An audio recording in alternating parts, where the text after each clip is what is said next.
नमस्कार सभी को। मैं नितिका क्लास 11 बिहार बोर्ड की जो ये एग्रीकल्चर की बुक है, ठीक, इसका मैं लेक्चर सीरीज बना रही हूँ। इससे पहले मैंने यूनिट 1 का फर्स्ट चैप्टर का लेक्चर अपलोड कर दिया है और ये सेकंड लेक्चर है। इस लेक्चर में हम लोग को पढ़ना है different subjects of agriculture science.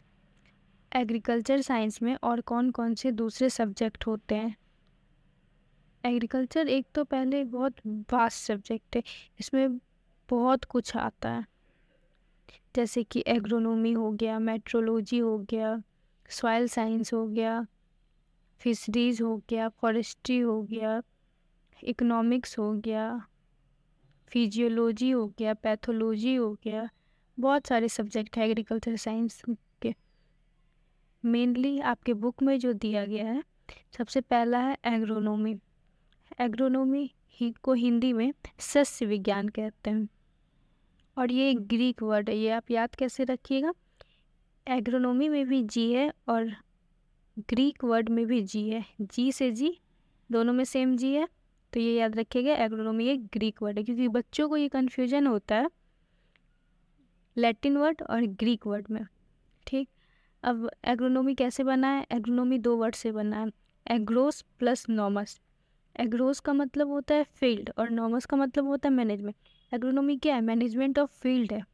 ठीक, जो हम फील्ड को मैनेज करते हैं, जैसे कि जब आप क्रॉप प्रोडक्शन करते हैं, जब आप पौधे लगाने जाते हैं, उससे पहले आपको क्या करना पड़ता है, कुछ तो तैयारी करनी पड़ती होगी। पहले आप फील्ड को लेवल करते हैं, फिर सोइंग करते हैं, फिर उसके बाद सीड प्लांट इस्टेब्लिश हो जाता है, उसके बाद फर्टिलाइज़र दिया जाता है, इरिगेशन दिया जाता है, ठीक, वीडिंग किया जाता है, फिर आप हार्वेस्टिंग करते हैं। ठीक, ये सब क्या है, ये सब क्रॉप जो हम लोग लगाते हैं उसको फील्ड पे जो मैनेज करते हैं उसी को हम लोग एग्रोनॉमी कहते हैं। इसका डेफिनेशन देखते हैं। It is that branch of agriculture science that deals with principle and practice of crop production and field management. जो क्लास 11th के बोर्ड वाले बच्चे हैं उनके लिए इम्पॉर्टेंट है। क्या, 2-4 वर्ड याद रखिएगा, आपका डेफिनेशन बन जाएगा। क्या, ये तो लिख लीजिएगा, that branch of agriculture science that deals with. ठीक, पहला है प्रिंसिपल। प्रिंसिपल क्या होता है, ठीक, प्रिंसिपल मतलब कि जो मेन चीज़ है, ठीक, किस प्रिंसिपल पे वो आधारित है, ठीक, क्या उसका आधार है। जैसे सीड सोइंग करते हैं, सीड सोइंग में आपको किन बातों का ध्यान रखना पड़ता है ना, कि पहले की सीड कितने डेप्थ पे लगाना है। यह हो गया कि सीड को पहले हम लोग ट्रीट करते हैं, ठीक, फंगीसाइड वगैरह से, राइजोबियम कल्चर से हम लोग ट्रीट करते हैं। और क्या, सीड बेड जब हम लोग प्रिपेयर करते हैं उसमें किन बातों को ध्यान रखना है, आपको कैसा बनाना है, रीजेज एंड फॉरो वाला बनाना है या पूरा एक जैसा प्लेन करके बनाना है, ठीक, लेवलिंग करना है, इन सब बातों का हम लोग ध्यान रखते हैं। ठीक, इरिगेशन के लिए ड्रेनेज बनाना है तो ड्रेनेज आप कैसे बनाइएगा, उसके लिए आपको ये ध्यान रखना पड़ता है कि लैंड किधर से किधर लेवल है, मतलब ढलान किधर से किधर है, तब ना आप ड्रेनेज बनाइएगा, ताकि पानी अपर लैंड जो आपके ऊंची जगह होती है वहाँ से नीचे वाली जो जगह होती है वहाँ तक पानी आराम से चले जाए। तो इन्हीं सब बातों का ध्यान रखा जाता है एग्रोनॉमी में। ये तो हो गया आपका प्रिंसिपल। और प्रैक्टिस क्या है, क्रॉप प्रोडक्शन के दौरान उन सारे जो प्रिंसिपल हैं उसको फील्ड में अप्लाई करना, ये होता है practice. And field management, field management हो गया उन सबको मैनेज करना, कैसे आप मैनेज करते हैं।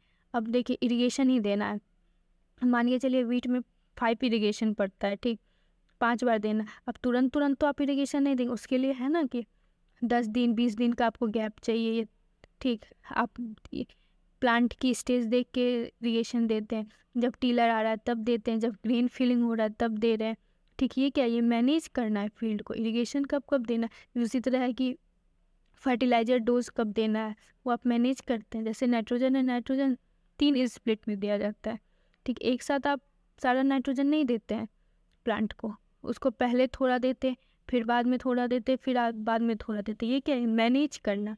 जैसे पेस्ट मैनेज हम लोग करते हैं, कीड़ा मकोड़ा लग गया उसको कैसे मैनेज करना है, फिजिकल मेथड भी है, केमिकल मेथड भी है, बायोलॉजिकल मेथड भी है। ठीक, वीड मैनेजमेंट का भी मेथड है।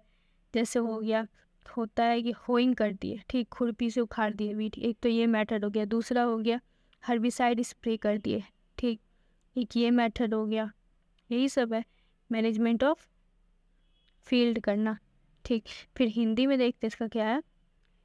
यह कृषि विज्ञान की वह शाखा है जिसमें फसल उत्पादन, हम लोग क्या करते हैं, फसल उत्पादन कर रहे हैं, ठीक, तथा भूमि प्रबंधन, दो वर्ड है, फसल उत्पादन और भूमि प्रबंधन। फसल तो हो गया क्रॉप प्रोडक्शन, पहला एम ही है हमारा कि हमको कुछ प्रोड्यूस करना है। क्या प्रोड्यूस करना है? क्रॉप। और दूसरा है फील्ड को मैनेज करना है।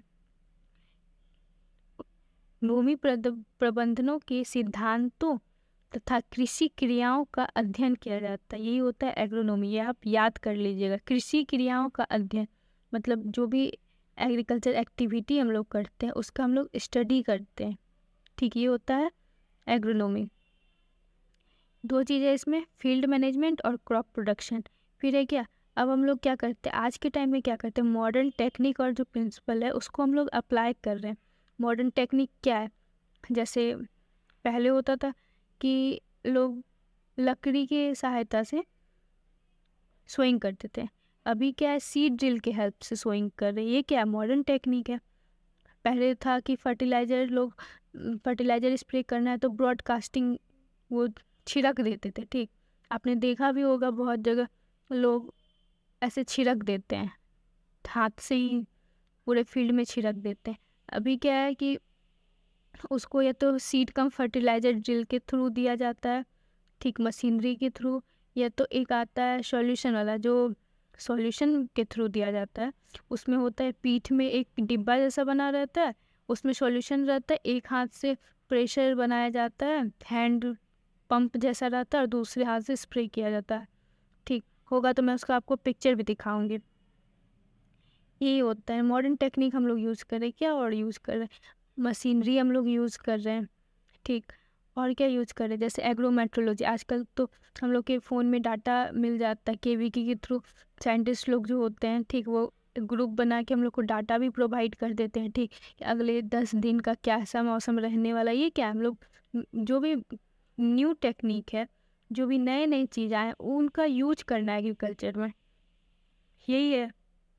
और क्या एग्रोनॉमी में आता है, वीड मैनेजमेंट आता है, ठीक, वाटर मैनेजमेंट आता है, क्रॉप प्रोडक्शन टेक्निक को यूज करना, न्यूट्रिएंट मैनेजमेंट, प्रोडक्शन इकोनॉमिक्स, यही सब है एग्रोनॉमी में। अब नेक्स्ट चलते हैं, नेक्स्ट है सॉइल साइंस।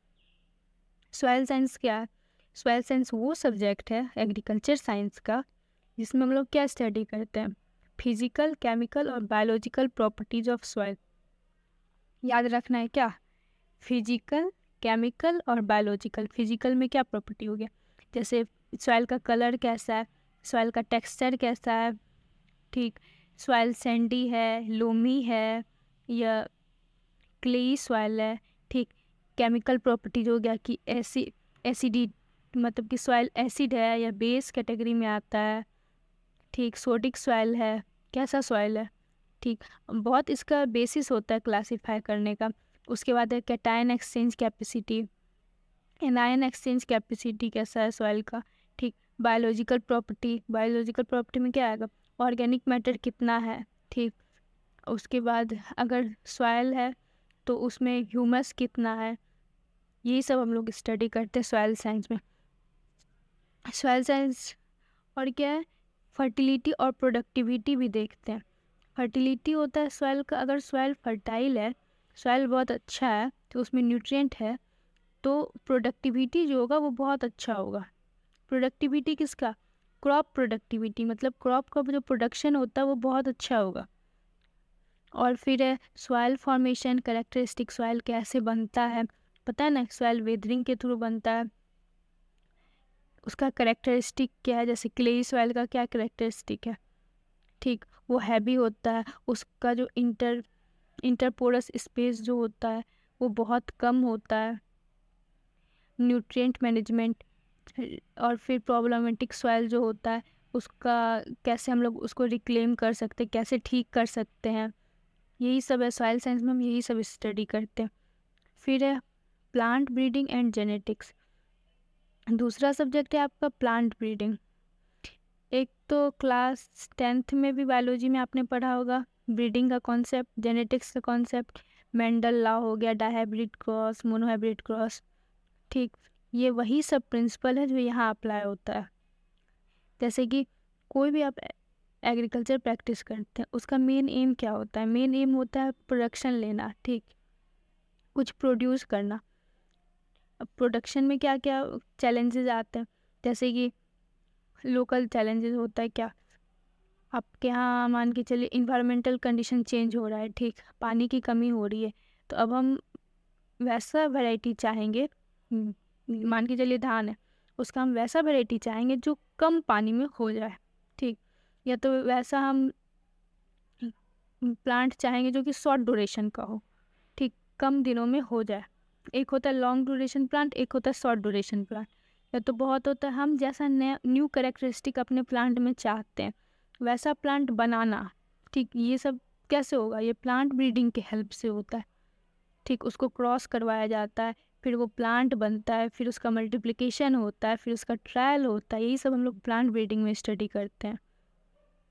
जैसे नया नया वैरायटी बनता है ना, वो कैसे बनता है? वो प्लांट ब्रीडिंग और जेनेटिक्स की स्टडी से ही बनता है। Development of new varieties of various species. अभी है एक वीट का वैरायटी आया है HD3385, ये इंडियन राइस रिसर्च इंस्टीट्यूट उसने बनाया है।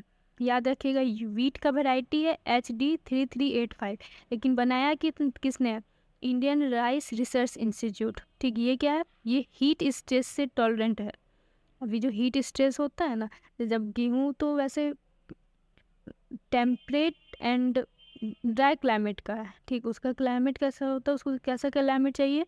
टेम्परेट और ड्राई, मतलब ठंडा भी चाहिए और ड्राई भी होना चाहिए, ह्यूमिडिटी ज़्यादा नहीं होना चाहिए।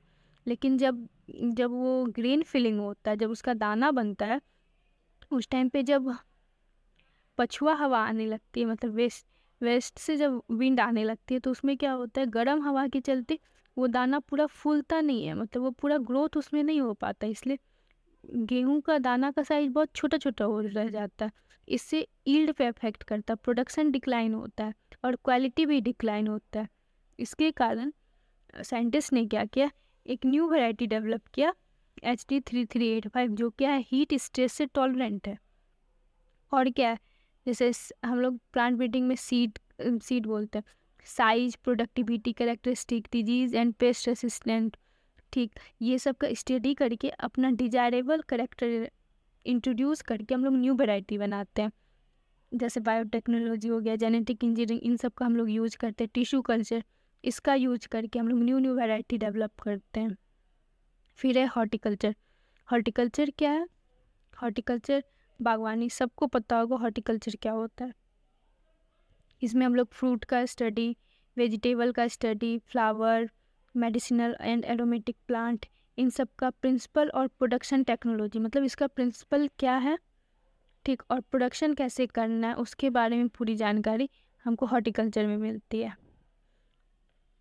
एरोमेटिक प्लांट पता है ना क्या होता है? एरोमेटिक प्लांट वैसे प्लांट होते हैं जिससे हमको एरोमा मिलता है, जैसे स्पाइस हो गया ना, इलायची हो गया, ठीक, दालचीनी होगा, ये सब क्या है? एरोमेटिक प्लांट है। मेडिसिनल प्लांट, एलोवेरा, तुलसी, नीम, ये सब मेडिसिनल प्लांट है। फ्लावर पता होगा, रोज हो गया, हिबिस्कस हो गया, और क्या है, ट्यूबरोज हो गया, ये सब फ्लावर हो गया। फ्लावर का प्रोडक्शन क्यों करते हैं? डेकोरेशन के लिए। और बहुत से ऐसे फ्लावर होते हैं जिनको हम लोग एज ए सेंट यूज़ करते हैं, मतलब कि सेंट में उसका स्मेल होता है, ये रूम फ्रेशनर में उसका स्मेल होता है। वेजिटेबल पता है, वेजिटेबल क्यों यूज करते हैं? सबके घर में यूज होता है, इससे अचार वचार भी बनता है और प्रोसेस्ड फूड भी बनता है। फ्रूट का भी वही है, फ्रूट हम लोग न्यूट्रिशन के लिए खाते हैं। और क्या, प्रोसेस्ड फूड, जैम, जेली बनता है। और हॉर्टिकल्चर में जैसे होता है कि हॉर्टिकल्चर क्रॉप को आप ऐसे फील्ड पे लगाने में, ठीक, वो बहुत उसमें चैलेंजेस रहते हैं क्योंकि ये बहुत सेंसिटिव होता है, इसलिए इसको हम लोग net house, poly house, green house, इसमें लगाते हैं। आपने देखा हो जो अनसीजनल फ्रूट बोलते हैं, वेजिटेबल होता है, जैसे कि टमाटर वगैरह होता है, जो अनसीजनल होता है, जो सीजन में नहीं मिल रहा है, वो कहाँ से जाता है, वो नेट हाउस और पॉली हाउस में हम लोग उसको ग्रो करवाते हैं। उसको आर्टिफिशियली वो कंडीशन प्रोवाइड करते हैं जिससे कि वो उस टेम्परेचर पे ग्रो हो सके। इन्हीं सब का स्टडी हम लोग हॉर्टिकल्चर में करते हैं। फिर है इंटामोलॉजी। इंटामोलॉजी कीट विज्ञान। जैसे इंसेक्ट होता है, आपने देखा होगा अभी लोवस्ट का अटैक हुआ था, ठीक, वो क्या, वो एक इंसेक्ट है जिसका जो प्लांट पे अटैक किया। अटैक करने से क्या, वो पत्ता वत्ता खा जाता था, उससे क्या होता है हमारा यील्ड डिक्रीज कर देता है। अब खा ही गया पत्ता वत्ता, फोटोसिंथेसिस कौन करेगा, फोटोसिंथेसिस कोई नहीं करेगा, ठीक, तो प्लांट को भोजन कहाँ से मिलेगा, भोजन नहीं मिलेगा तो फिर यील्ड डिक्रीज होगा, ठीक, ग्रोथ अच्छे से नहीं होगा।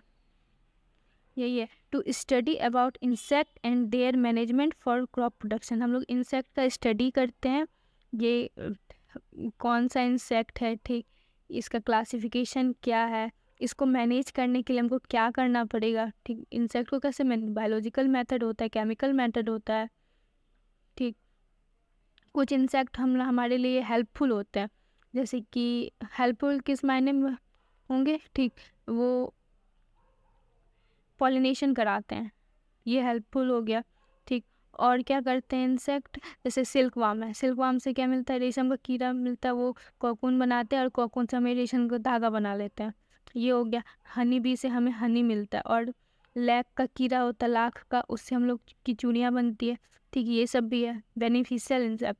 और हार्मफुल इंसेक्ट जैसे बीटल, बीटल भी पत्ता खा जाता है। एफिड, एफिड डिजीज का वेक्टर होता है एफिड, ठीक। बॉलवर्म, कॉटन में बॉलवर्म लगता है, ये क्या होता है, प्रोडक्शन का जो क्वालिटी होता है, जो हम लोग प्रोड्यूस कर रहे हैं उसका क्वालिटी को डिग्रेड कर देता है, डिग्रेड कर देता है, ठीक। उसके बाद है प्लांट पैथोलॉजी। प्लांट पैथोलॉजी में हम लोग क्या स्टडी करते हैं, प्लांट डिजीज़ के बारे में, डिजीज़ जो प्लांट को लगता है वो किस कारण लगता है, ठीक, डिजीज लगने से भी प्रोडक्शन कम हो जाएगा, ठीक। एग्रीकल्चर में, पूरे एग्रीकल्चर में मेन एम ही यही रहता है कि हमारा प्रोडक्शन अच्छा होना चाहिए, क्वालिटी और क्वांटिटी दोनों के टर्म में, मतलब ज़्यादा नंबर में भी हो और क्वालिटी, उसका जो क्वालिटी होता है, गुण गुण जो होता है, गुणवत्ता वो बहुत अच्छी होनी चाहिए। जैसे होता है ना क्लास में, कोई किसी को ए ग्रेड आया, किसी को बी ग्रेड आया, तो ए ग्रेड वाला बच्चा अच्छा माना जाता है as compare to B grade वाला बच्चा। वही है, क्वालिटी अच्छा होना, ग्रेडिंग ग्रेडिंग होता है। इसमें क्या करते हैं प्लांट पैथोलॉजी में, to study about plant disease and its management. Disease जो लगता है प्लांट में उसका स्टडी, वो क्यों लग रहा है, इन्वायरमेंटल कंडीशन कैसा रहता है जो डिजीज लगता है, जैसे होता है ना कि क्लाउडी है, ठीक, और हाई टेम्परेचर है, हाई टेम्परेचर और क्लाउडनेस जो होता है वो डिजीज के अटैक के लिए, मतलब इंसेक्ट बोलते हैं, पैथोजन के अटैक के लिए फेवरेबल कंडीशन है, ठीक। उस टाइम फंगस वगैरह जो होता है, बैक्टीरिया वगैरह, वो ज़्यादा ग्रो करता है क्योंकि उसको मॉइस्चर भी मिल रहा है और उसका टेम्परेचर भी सही है। और उसका मैनेजमेंट, इट्स मैनेजमेंट, मैनेज कैसे करेंगे, अब पेस्ट को हमको मैनेज कैसे करना है, केमिकल मेथड है, केमिकल हम लोग स्प्रे करते हैं उसके लिए। और क्या, बायोलॉजिकल मेथड भी हो सकता है, कुछ ऐसे जैसे ट्रैकोडर्मा स्पीसीज जो होती है वो उसको खा जाती है, एफिड वगैरह को खा जाती है। इसमें क्या, फंगस, बैक्टीरिया, वायरस या deficiency of nutrient are the main cause of plant disease. Plant disease किसके कारण होता है, या तो फंगस के कारण होता है, मोजेक वायरस आपने सुना होगा, वायरस के कारण होता है, ठीक। फंगस डाउनी मिल्ड्यू होता है, बैक्टीरिया के कारण होता है, ठीक। और फिर न्यूट्रिएंट डिफिशियंसी, अगर किसी न्यूट्रिएंट, माइक्रो या मैक्रो न्यूट्रिएंट की अगर प्लांट को कमी होगी उसमें भी हम लोग को देखने मिलता है, ठीक, डिजीज देख, जैसे कि टोमेटो जो होता है, टोमेटो में क्रैकिंग आ जाती है, क्यों आती है क्रैकिंग, बोरोन की डिफिशियंसी, टोमेटो में क्रैकिंग आ जाती है, ठीक। यही यही सब हम लोग प्लांट पैथोलॉजी में पढ़ते हैं। उसके बाद है एक्सटेंशन एजुकेशन। एक्सटेंशन जो होता है, ठीक, इसमें हम लोग जैसे स्कूल में होता है, स्कूल में हम लोग को फॉर्मल एजुकेशन प्रोवाइड किया जाता है, मतलब कि वहाँ हम लोग को प्रॉपर ड्रेस पहन के जाना जाता है, प्रॉपर टीचर रहते हैं, ठीक, टाइम टू टाइम हम लोग का सब्जेक्ट पढ़ाने के लिए टीचर आते हैं, ठीक, एक टाइम पे छुट्टी होता है, ये होता है फॉर्मल एजुकेशन। और इनफॉर्मल एजुकेशन वो होता है जिसमें कि जैसे होता है हम लोग ट्यूशन गए पढ़ने, ट्यूशन हम लोग कैसे पढ़ने जाते हैं, कोई भी मतलब कि कैजुअल जो घर में हम लोग पहनते हैं कपड़े वही सब पहन के चले जाते हैं ट्यूशन पढ़ने। वहाँ उतना रूल्स और रेगुलेशन नहीं होता है ट्यूशन वाले जगह पे, ये होता है इनफॉर्मल। ठीक, तो एक्सटेंशन एजुकेशन भी इनफॉर्मल वे है एजुकेशन का, इसमें कि हम लोग को बताया जाता है कि एग्रीकल्चर, जैसे कि जो सब किसान होते हैं वो लोग उतने पढ़े लिखे नहीं होते। आजकल तो पढ़े लिखे भी किसान हैं, लेकिन मोस्टली इंडिया में जो किसान है वो उतने पढ़े लिखे नहीं होते। अब जो केवीके में जो साइंटिस्ट रिसर्च करते हैं उनके पास तो कितना नॉलेज है, वो तो पीएचडी करके आए हैं। उनका नॉलेज और एक किसान का नॉलेज में ज़मीन आसमान का अंतर रहता है। तो उसके बीच में मीडिएटर का काम कौन करेगा? ये एक्सटेंशन एडुकेशन वाले। ठीक, वो लोग क्या करते हैं, जो भी रिसर्च या डेवलपमेंट होता है, ठीक, उसकी जानकारी कॉमन लैंग्वेज में, मतलब लोकल लैंग्वेज में फार्मर तक पहुंचाते हैं। इससे क्या होता है कि फार्मर को क्या क्या, वो उनको बहुत ज़्यादा नहीं पढ़ना पड़ता, उनको बस सॉल्यूशन चाहिए रहता है अपना प्रॉब्लम का। जैसे है कि ये कीड़ा लग रहा है, उनको इसका सॉल्यूशन चाहिए, ये कीड़ा मेरे फील्ड में ना लगे। अब ये साइंटिस्ट का काम है उस पर रिसर्च करना, कीड़ा क्यों लग रहा है, इसका क्या दवाई कैसे बनेगा, ये सब साइंटिस्ट का काम है। उनको बस फार्मर को क्या चाहिए, उनको बस ये चाहिए कि इसका दवाई कौन सा होगा, हमको दवाई दे दो और उसका स्प्रे कैसे करना है ये बस बता दो। ठीक, इसमें लैब टू लैंड काम होता है, लैब में हम लोग रिसर्च करते हैं और लैंड पे वर्क होता है। ठीक, इसमें हम लोग कैसे मेथड्स बताते हैं कि कैसे कैसे क्या करना है। ये non formal type of education होता है। उसके बाद है एग्रीकल्चर इकोनॉमिक्स। इकोनॉमिक्स का पूरा कॉन्सेप्ट ही डिमांड और सप्लाई पे है। ठीक, अगर कोई भी चीज़ का डिमांड ज़्यादा है, ठीक, मतलब कि जैसे अभी मैंगो है, मैंगो का तभी सीज़न आ गया, ठीक, तो उसका दाम कम जाएगा। क्यों कम जाएगा? क्योंकि मैंगो अभी मार्केट में बहुत ज़्यादा अवेलेबल है। ठीक, अगर कोई भी चीज़ मार्केट में अवेलेबल नहीं है, ठीक, उसका सप्लाई कम है तो और डिमांड ज़्यादा है। जैसे शुरू शुरू में जब मैंगो आता है, मान के चलिए मई में जब स्टार्टिंग में जब मैंगो आता है उसका दाम बहुत ज़्यादा, 100 रुपीज़ kg, 200 रुपीज़ kg ऐसे मैंगो मिलता है। क्यों मिलता है? क्योंकि मार्केट में मैंगो अवेलेबल नहीं है। ठीक, और लोग डिमांड कर रहे हैं, मतलब कि सप्लाई कम है, डिमांड ज़्यादा है, इससे मैंगो का दाम बहुत ज़्यादा रहता है, इन्फ्लेशन, महंगाई रहती है उसमें। ठीक, पूरा कॉन्सेप्ट ही इकोनॉमिक्स का डिमांड और सप्लाई पे चलता है। जो है economic principle are applied in crop production. Crop production में हम लोग जो इकोनॉमिक का प्रिंसिपल है, डिमांड और सप्लाई, उसको अप्लाई करते हैं।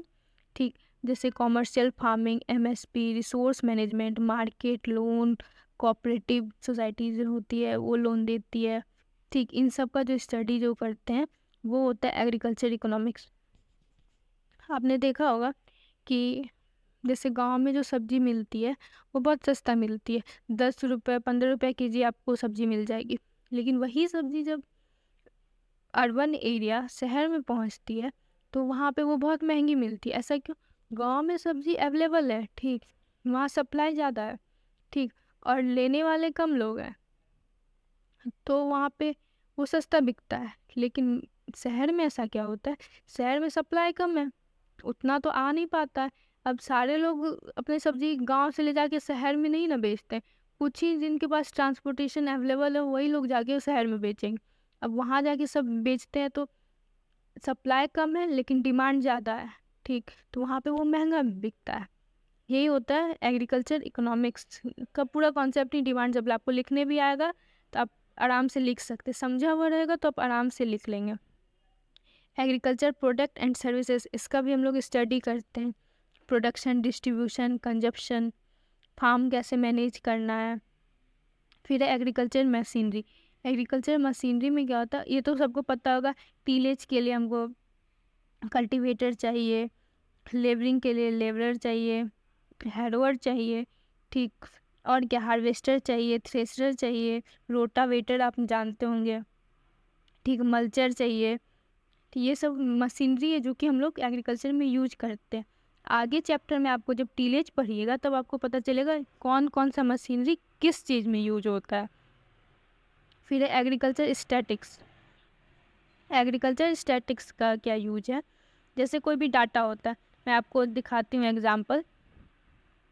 ये जो है ये एक डाटा है, ठीक, ये केवीके ने एक डाटा दिया है, वहाँ का ये डाटा का जो यूज करते हैं, ठीक, अपने क्रॉप प्रोडक्शन में इस डाटा को यूज करके फार्मर को ये पता चल जाएगा अगले 5 दिनों में बारिश होने वाली है या नहीं, टेम्परेचर क्या रहने वाला है, ठीक, विंड किधर से किधर ब्लो करेगा, हवा की दिशा क्या होगी, ये सब चीज़ फार्मर को पता चल जाता है।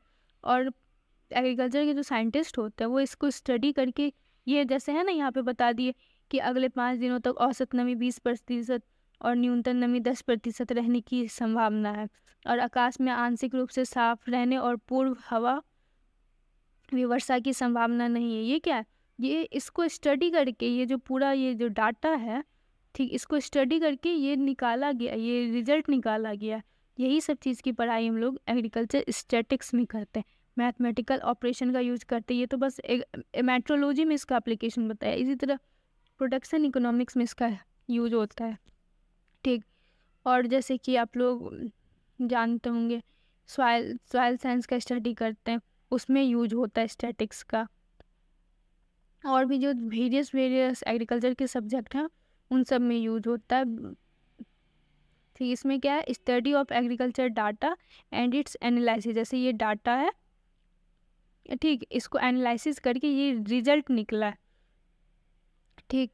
ये होता है study of agriculture data and it's analysis and use in crop production. और इसका यूज हम लोग क्या करेंगे क्रॉप प्रोडक्शन। पता चल गया हमको कि अगले 10 दिनों में बारिश नहीं होने वाली है, तो हम जो भी हमारा अभी क्रॉप, अभी स्टैंडिंग क्रॉप अभी फील्ड में अवेलेबल है, उसका हम लोग थ्रेसर या हार्वेस्टिंग आराम से कर सकते हैं, क्योंकि अभी बारिश नहीं होने, अगर बारिश होने वाली रहती तो अभी हम लोग हार्वेस्टिंग नहीं करते।